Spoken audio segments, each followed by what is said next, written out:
It's truly amazing the number of conditions that respond favorably to cannabis. We're looking at an unexcelled wonder plant, herbal medicine that has no comparison. It would appear that cannabis and hemp are one of the first plants that have been grown in agriculture. We came out of being hunters and gatherers about 10,000 years ago, and so that's at least the length of time that cannabis has been cultivated. Cannabis has long been known as a medicinal plant, as a medicinal product. The latest studies, or the latest findings, are a tomb in China in which the contents of the medicine bag of a medicine man were discovered, and one of the things that it contained was cannabis. The tomb was carbon dated as almost 5,000 years old. The conventional wisdom, which goes to the oral history of China, is that the Emperor Shan wrote the first Chinese Materia Medica, and that it contained cannabis. He is alleged to have written it in 2637 BC, which would be almost 5,000 years ago. The oldest known copy of that goes back to somewhere between 100 BC and 100 AD. The oldest actual written record of the use of cannabis as a medicine is found in the writings of the Indian, as in India, Ayurvedic medicine, in which that a piece of history is dated at somewhere between 1100 and 1700 BC.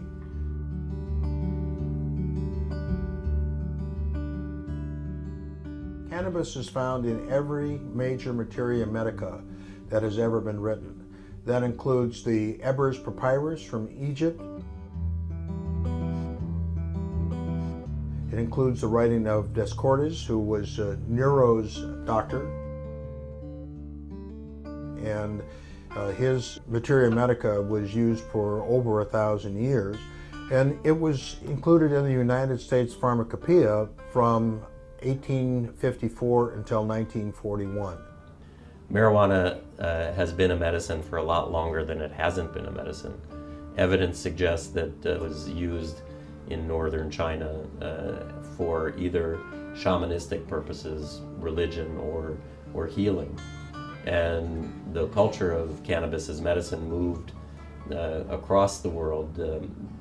India was very big in the use of marijuana, and it was from India that W.B. O'Shaughnessy, who worked for the British East Indies Company, picked up cannabis and brought it to the United Kingdom, where apparently it was Queen Victoria's favorite treatment for her menstrual cramps. Ultimately, it came to the U.S., and in the early part of the 20th century, most of the major drug companies in this country were actually producing cannabis medicines.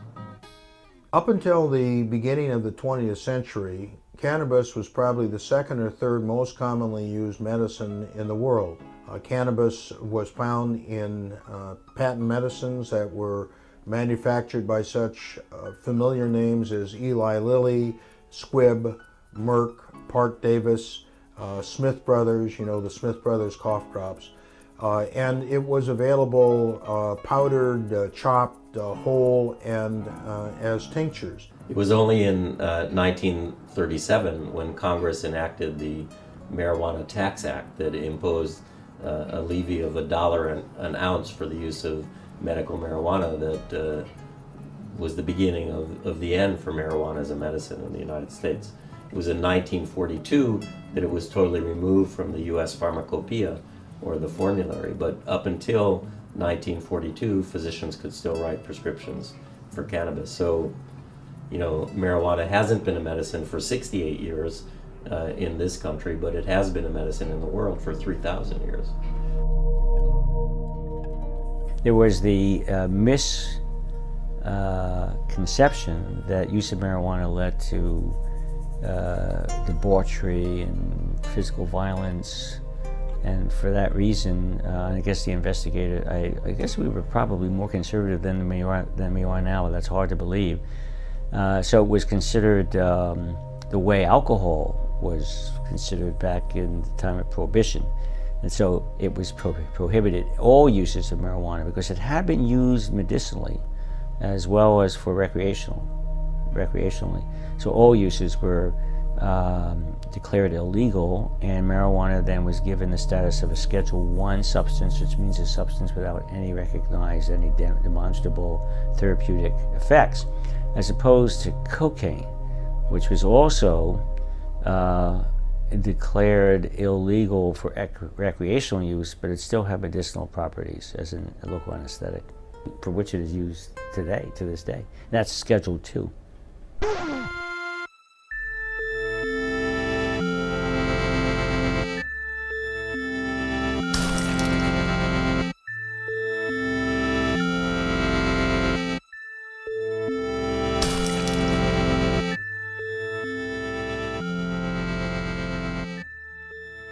When the Marijuana Tax Act was passed in 1937, immediately Fiorello LaGuardia, who was the mayor of New York, established an august body of scientists to investigate whether the claims that marijuana use was going to increase mental illness and crime in the United States were valid. And the LaGuardia Commission report was issued in 1942, and they concluded that marijuana was a good medicine, and that the claims that its use would increase crime and mental illness were unsubstantiated. Prohibition cannot be enforced for the simple reason that the majority of American people do not want it enforced and are resisting its enforcement. That being so, the orderly thing to do under our form of government is to abolish a law which cannot be enforced, a law which the people of the country do not want enforced. That sentiment was repeated in 1972 when the Nixon Marijuana Commission wrote their report. This was in the face of the admonition by President Nixon that they not recommend the legalization of cannabis for recreational use. Oh, there is a commission that is supposed to make recommendations to me about this subject. The recommendation of the commission in its first report is that we do not feel that private use or private possession in one's own home should have the stigma of criminalization, that people who experiment should not be criminalized for that particular behavior. Every 10 years or so, our government has sponsored another look into marijuana as medicine. The last one actually now being 1999, when the Institute of Medicine did it. And every 10 years, these august bodies come up with the same conclusion, that there's medicinal value to marijuana and its adverse effects and addictive potential and gateway drugness are overstated. And for some reason, every 10 years, these reports go, I don't know if they're ignored, but they certainly don't seem to change policy. In 1974, a fellow with glaucoma who was going blind named Robert Randall was arrested for possession of marijuana. He had found that using the marijuana had diminished the symptoms that he was having, and it was later found by both Johns Hopkins and the Jules Stein Eye Institute at UCLA that this was the only thing that would preserve his eyesight. And the federal government then agreed to provide Mr. Randall with marijuana for medical purposes. He had made an agreement, or the government thought he had made an agreement, not to tell anybody about this. Well, as soon as it happened, he told as many people as he could, and began to spread the word, and people began to apply for this program, which was called the IND program. At one time, there were as many as 15 Americans who were receiving 300 hand-rolled marijuana cigarettes a month from the federal government. And there were another 35 people who were approved for the program. In 1989, the first Bush administration decided that they needed to review this. They were concerned that too many people were applying for the program, and if too many people got on it, the public might get the, quote, wrong idea that marijuana actually had some medical value, which of course it actually does have some medical value. Just prior to that time, in 1988, the chief administrative law judge of the Food and Drug Administration issued a ruling recommending that marijuana be rescheduled from Schedule 1 to Schedule 2. In his ruling, he found that marijuana was one of the safest therapeutic agents known to man, and he stated that it was safer than eating 10 potatoes. So I've always been very careful about the number of potatoes I've eaten since then. Marijuana was widely used in the 19th century for the treatment of asthma. And in the 1970s, we found that marijuana has a bronchodilator effect. It's because of the THC in marijuana.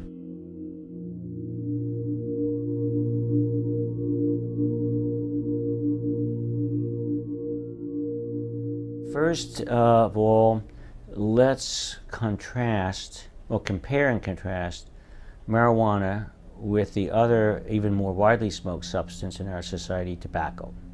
The tobacco was used more widely than any other smoked substance, and marijuana is second only to tobacco. Lucy? Yes, dear? Give me a cigarette, will you, hon? Don't say cigarettes, say Philip Morris. Oh? Is there any other kind? Not for you, there isn't. Nothing but the best for Mr. Ricardo.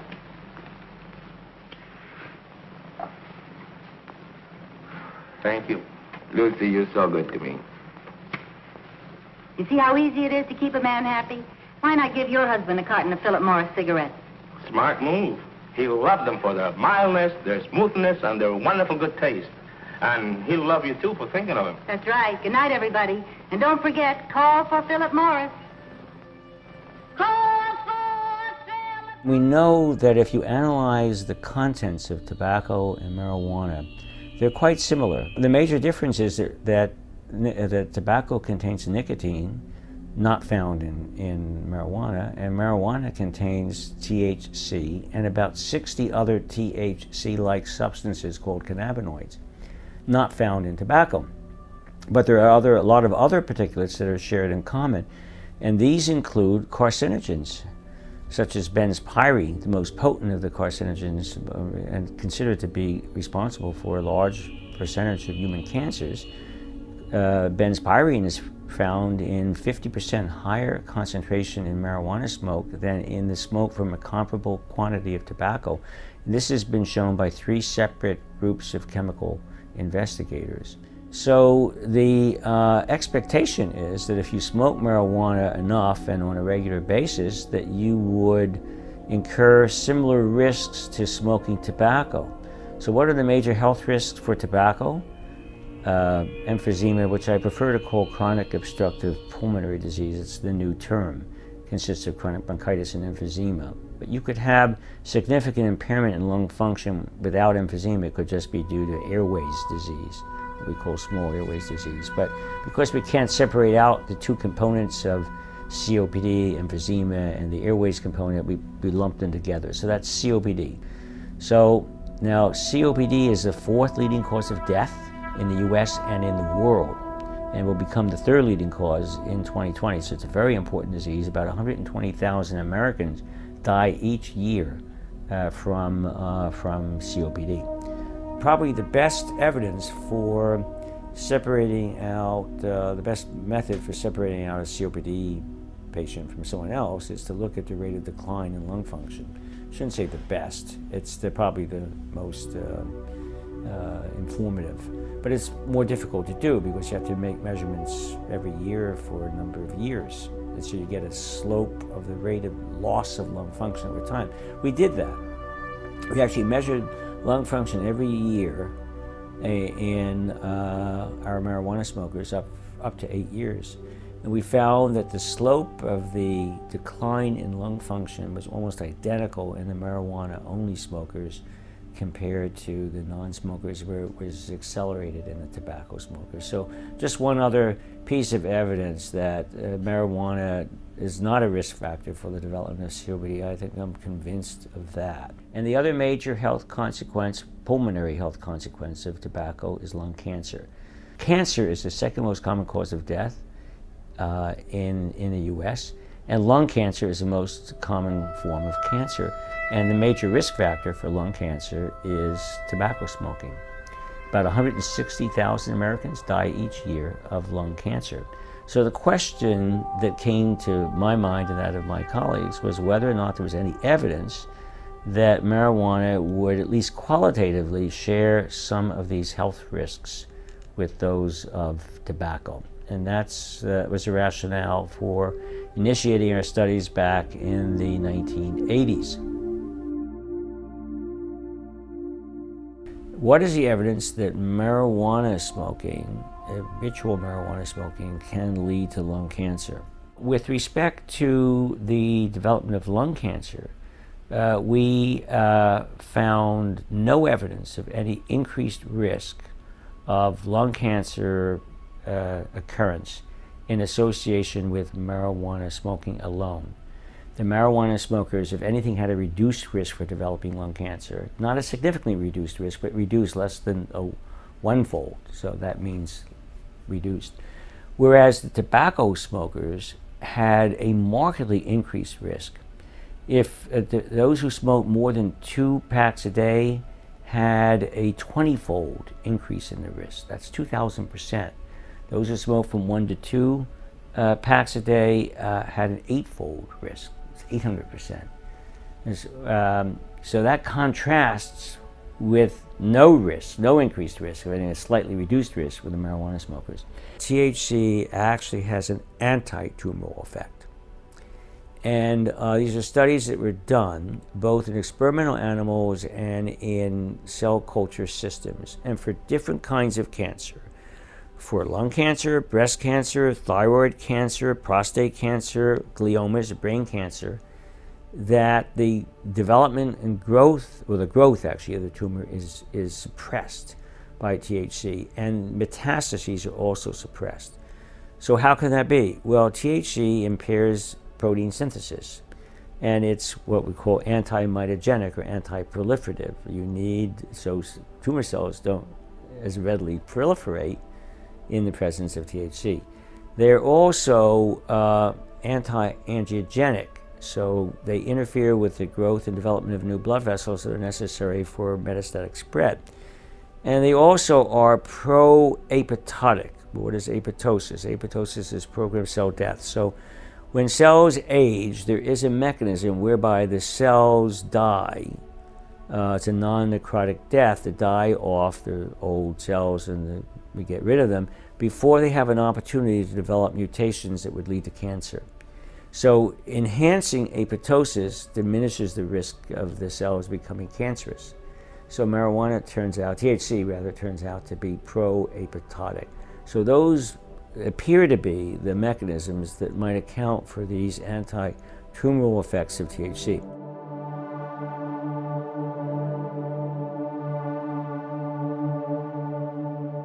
We decided to do our own case-control study. Funding from the National Institute on Drug Abuse, which is a major funding agency for marijuana-related research. This was the largest study ever conducted on this subject. It was very well designed. We used the Los Angeles Tumor Registry to identify, rapidly ascertain all the cases of lung cancer and head and neck cancer that were diagnosed in the LA County system. And of course, by the time we got to some of them, they'd already died or were too sick, but we got to it over 60% of them who agreed to participate and were able to participate. And we administered this questionnaire, and then we matched them to controls, the same age, socioeconomic status, that lived in the same neighborhood, using an algorithm that USC developed for this purpose, so that we could match, we're comparing apples with apples. And then we administered this detailed questionnaire, the food frequency questions, occupational history, all kinds of things. We also did molecular, we got a buccal smear so we could look at the DNA, we look at the genetics of lung cancer. So what we did was to recruit smokers, heavy smokers of marijuana, at least a joint a day for a week, and it ended up that the average smoker of marijuana whom we recruited smoked 3 joints a day for about 15 years. And we also required that they smoke that much for 5 years. But on the average, they smoked 3 joints for 15 years. So that's about 45 to 50 joint years. A joint year is the number of joints smoked times the number of years smoked. Over the study population was, I think, between 35 and 59. I think 35 was a younger age group. Of course, we thought that they had to be teenagers in their early 20s at the time of at least in the marijuana epidemic, which was in the mid-60s. So prior to that time, very few people used marijuana, but after that time, it just mushroomed up to 1979, which represented actually the apex, the acme of use of marijuana in our society. So that's why we chose those age limits. And so what do we find? For any category of cannabis use, including heavy use we define as more than 10 joint years, but we looked at 20 joint years and 30 joint years. For every category of marijuana use, the ratio was less than 1, meaning reduced risk. It wasn't significantly reduced, but it was reduced. And the confidence intervals were not that wide around the point estimate. So there was no evidence, and we controlled for all the known or putative factors, for socioeconomic status, concomitant, tobacco smoking, alcohol, etc. At the same time, when we did a similar analysis for the tobacco smokers, there was a huge effect of tobacco. Gee, we ought to do something, Fred. Okay? How's about taking a nap? Hey, I got a better idea. Let's take a Winston break. That's it! Winston is the one filter cigarette that delivers flavor 20 times a pack. Winston's got that filter blend. Yeah, Fred. Filter blend makes the big taste difference, and only Winston has it up front where it counts. Here, ahead of the pure white filter. Winston packs rich tobaccos specially selected and specially processed for good flavor in filter smoking. Yeah, Barney, Winston tastes good, like a cigarette should. So I'm a cancer doctor, and every day I see patients with cancer who have nausea from their chemotherapy or their cancer, loss of appetite, pain, depression, insomnia. And my experience over the past 30 years of being an oncologist is that there's one medicine that I could recommend to patients that can take care of all of those problems. Instead of writing 5 different prescription drugs, all of which have side effects and addictive potential, I can tell my cancer patients to try marijuana to take care of any combination of those symptoms. The first study that I really wanted to do was in patients with the so-called AIDS wasting syndrome, which was something we saw before the availability of active antiretroviral drugs, and patients with HIV infection just wasted away. They lost weight, they got diarrhea and fevers, and dronabinol, delta-9 THC, became available to help those patients increase their appetite. When we prescribed those patients dronabinol in the early 90s, they said, this is okay, but I really prefer to smoke real cannabis, because when you take cannabis by mouth, either as delta-9 THC or eating, in fact, baked products, the absorption is very slow and variable, so it takes about 2.5 hours for a peak to be reached, and the peak level in the blood is quite low, and then it stays in the body for quite a long time as well. Also, when taken by mouth, the delta-9 THC becomes converted by the liver to another psychoactive metabolite. So people that take dronabinol or eat cannabis baked products often get more zonk than people who smoke, because when you smoke, you don't get that second metabolite. Also, when you smoke, you get a very rapid peak in the blood in 2.5 minutes, as opposed to 2.5 hours.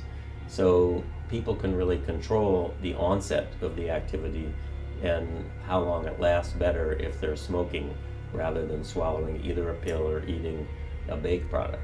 So our first study that we hoped to do in the early 90s was to show that smoked cannabis was better than dronabinol in increasing appetite in patients with the AIDS wasting syndrome.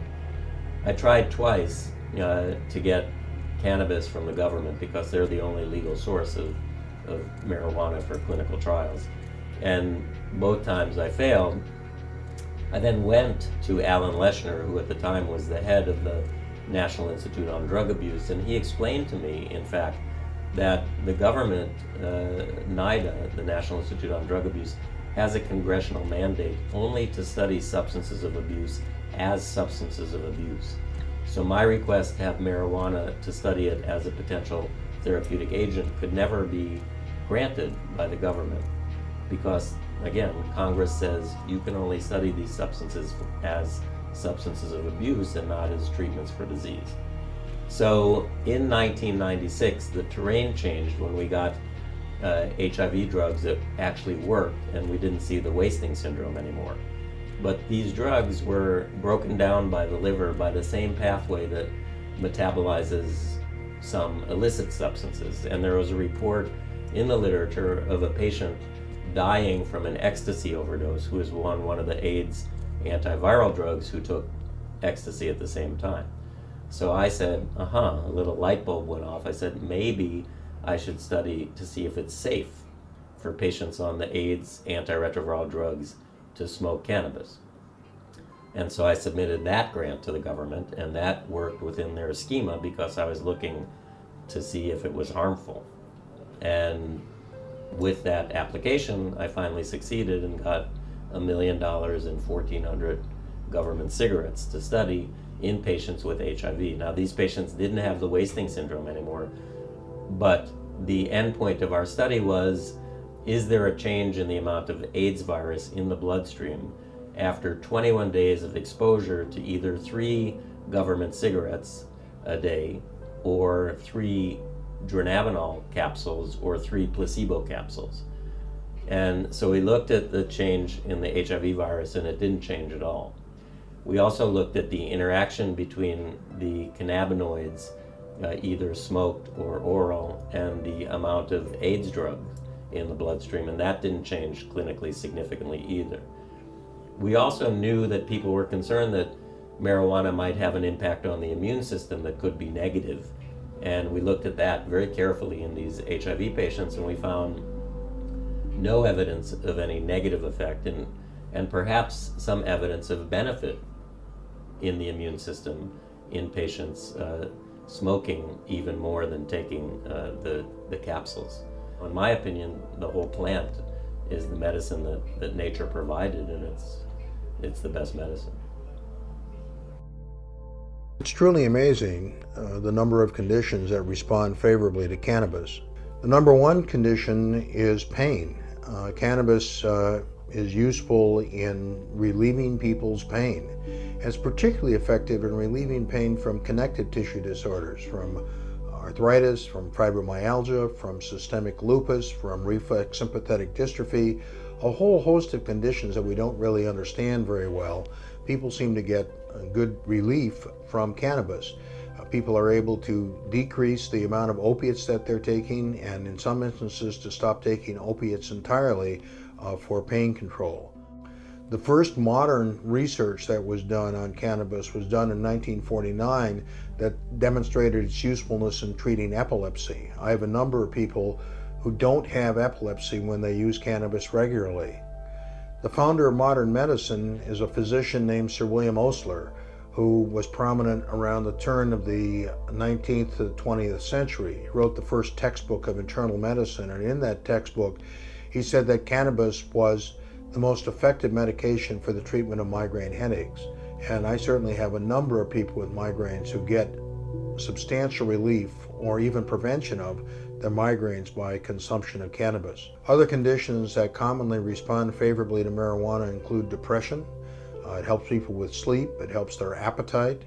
It's also very good in treating GI symptoms, nausea, diarrhea. It's excellent for treating Crohn's disease.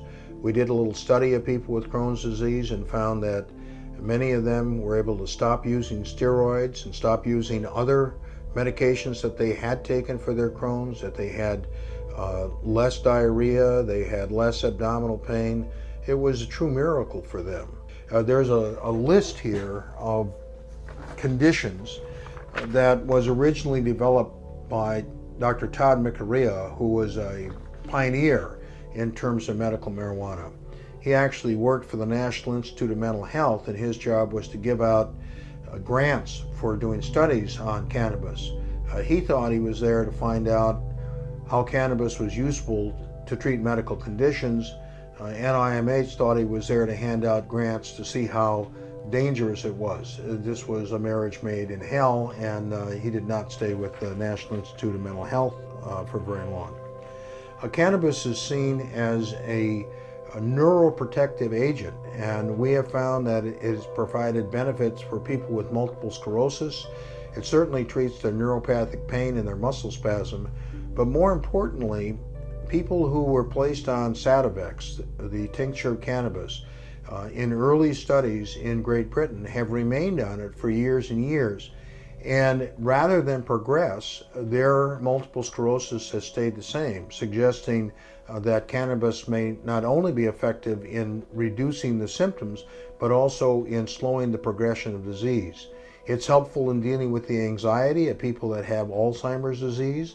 It's helpful in dealing with the muscle spasms that are associated with Parkinson's disease. When it comes to psychological illnesses, cannabis is useful in not only treating depression, which I already mentioned, but also bipolar disorder, which is depression and mania. It's useful in treating attention deficit disorder, post-traumatic stress disorder. There was a study done at the Max Planck Institute in Germany a few years back that demonstrated it was useful in reducing fearful memories, so that might suggest why it is useful in alleviating PTSD. This is extremely important at this time when we have so many people who are serving multiple tours in Iraq and Afghanistan. The Pentagon has projected that at least a third of these people, and I think that that is a very conservative estimate, will come back with the symptoms of PTSD. As a matter of fact, in regards to PTSD, both the Israeli government and the Croatian government have given their troops cannabis for treatment of PTSD. The list just goes on and on. Many conditions cause pain, serious conditions, ankylosing spondylitis, which can actually turn you over, make you bend over in a crippled position. People who have failed back surgery, people who have herniated discs, people who have chronic dislocated shoulders. All of these people get relief from cannabis, and they find that the cannabis provides that relief with fewer side effects than the opiates do. Another thing that is sort of counterintuitive where cannabis is useful is in the treatment of asthma. You may have seen the ads for Advair that say it's both a bronchodilator and an anti-inflammatory. Well, so too is cannabis. This is why there were numerous marijuana cigarettes on the market in the 1920s for the treatment of asthma, specifically for the treatment of asthma. So, as I pointed out by holding up this list, the list of conditions for which cannabis is useful is extremely lengthy. That's a quick overview of some of the conditions that cannabis is useful in treating. Most people tend to take cannabis at least in the evening. Some people take it more often than that. And the reason is that many of these conditions interfere with sleep, and then there are some people who just have sleep problems, have insomnia difficulty, and cannabis is very useful in assisting people in going to sleep. Now, if they have difficulty staying asleep, in addition to smoking or vaporizing or using it sublingually, they should also use it as an edible or drink it, because it will kick in 45 minutes into their sleep and it will be effective for about 5 to 6 hours. There are a number of different ways of administering cannabis, of getting it into the body. Smoking and vaporizing cause the chemicals to get into the body upstream of the liver. So you have unmetabolized cannabinoids that are going to the brain. Now, this doesn't mean that when the cannabinoids go through the liver that they are inactivated, but it means that they're different. 85% of the cannabinoid is metabolized on its first pass through the liver. The other thing is that when it goes to the brain immediately by the respiratory route of administration, the effect will be in 15 to 30 seconds. Whereas if we wait for it to go through the GI tract and through the liver, it will take 45 minutes before it's effective. Now, each one of those routes of administration is going to give you a slightly different mix of chemicals, because when you smoke it, you are oxygenating the cannabinoids and the other chemicals that are in there. So while you may be vaporizing the cannabinoids that are immediately behind where the flame is, you're also burning the cannabinoids that are right at the junction there. So that smoked marijuana is not identical to vaporized marijuana. With the vaporized marijuana, all of the volatile oils will be volatilized by the time you get to 340 degrees centigrade. And you will have removed or be exposed to about 70% fewer irritants than when you smoke it. It also has a somewhat different odor. It doesn't have the characteristic classic burnt rope odor, but it has more of a nutty odor. Now, when you eat marijuana, you're going to have metabolized 85% of the cannabinoids. People who eat it talk about having a body high as opposed to a mind high, and that is because you're being exposed to a different combination of cannabinoids. Now, some people have found that an under-the-tongue spray, which is what Sativex is. Sativex is an alcohol extract of the whole plant, which combines extracts from two plants, one that's high in THC for its therapeutic value, and the other that's high in CBD to keep down the euphoria, its anti-euphoria effect. And when you spray it under the tongue, it will be effective in about 15 minutes, but it will go to the brain first before going through the liver.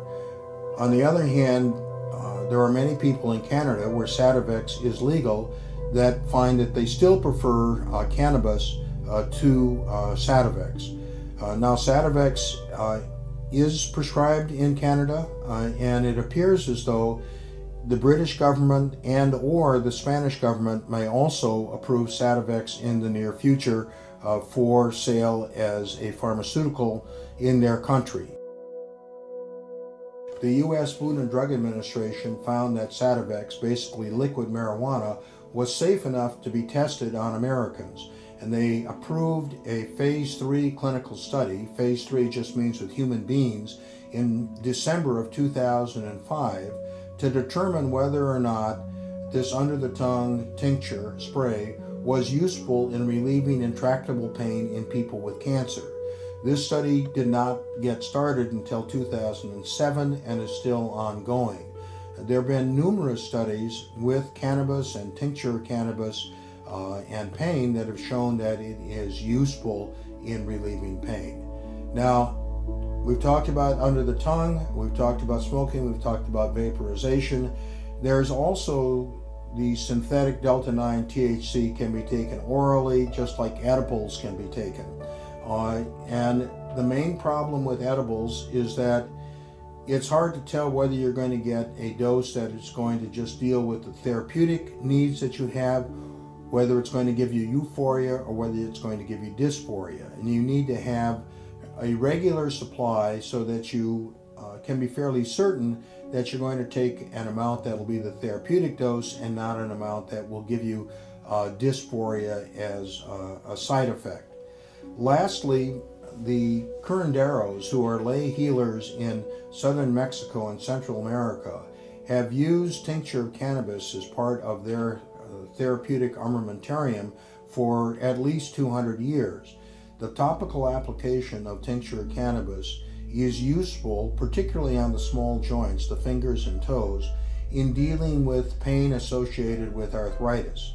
And the reason for this is that cannabis is both an analgesic, a painkiller, and an anti-inflammatory. And we know this not only from the anecdotal evidence that we have, but also from thousands of studies that have been done around the world mainly with animals and sometimes in tissue culture. The International Cannabinoid Research Society has been around for about 20 years, and they have conferences each year that last for 3 days in which researchers from all over the world talk about the results that they have gotten doing basic science studies. With any drug that a doctor is considering recommending or prescribing, they need to balance off the therapeutic effects with the side effects. When you talk about the treatment of pain, for many people, the opiates are very effective painkillers. But for some people, the opiates cause confusion. They make it difficult for them to concentrate, difficult for them to drive. They don't enjoy playing with their kids or their grandkids. It causes them constipation. With cannabis, for many of those people, they find that it certainly does not give them constipation and does not cause them confusion, provides them with sufficient relief from their pain that they can go about their activities of daily living, they can drive their car without interference, and more importantly, they can have fun. They can play with their children, they can play with their grandchildren. So I wouldn't necessarily say that across the board cannabis is to be used instead of opiates, but I would say that for many people it can be used instead of opiates, and for others it can be used in conjunction with opiates, and they can use a lower dose of the opiates and hopefully have fewer side effects.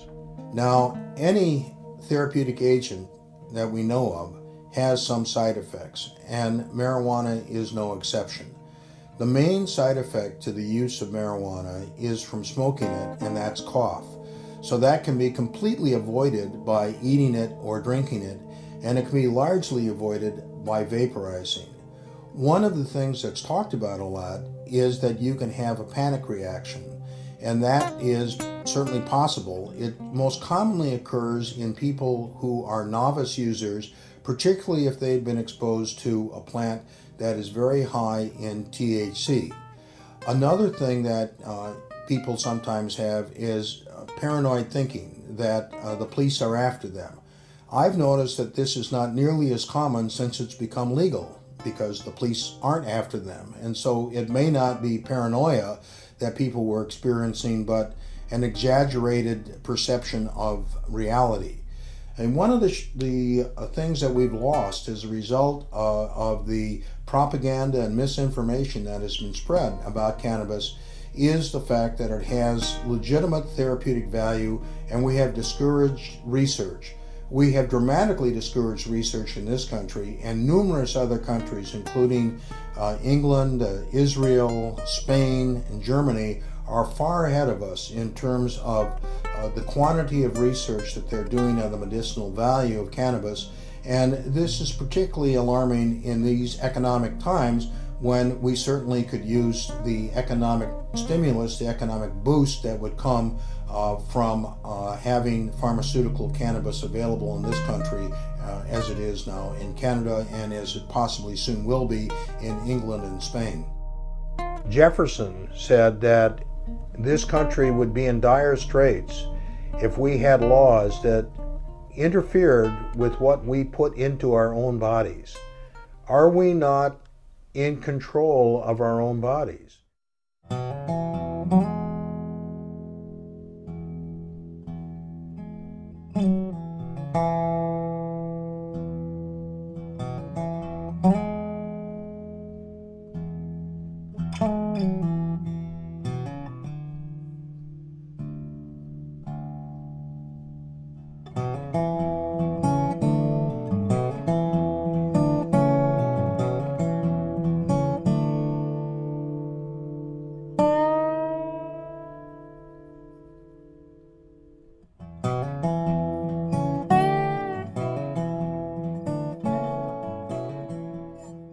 Marijuana is a medicine that patients themselves can grow. For people with cancer who may be thinking about the end of their life, to be able to grow a plant and work in the garden and produce their own medicine is very empowering and something that, I think does the patient a lot of good. Marijuana is illegal and the government doesn't sponsor this kind of research. Now, in view of the fact that large numbers of people are using marijuana medicinally, I think it's a shame that there is no investment in this kind of research. I think there's a very bright future for medical cannabis in this country.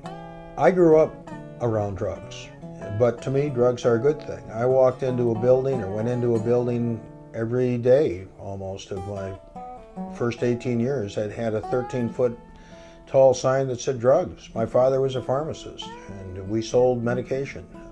And as far as I'm concerned, medication is helpful for people. I don't think that medication has a personality. It sits on the shelf until you prescribe it for somebody. It has beneficial uses and has side effects, and it should only be used when necessary.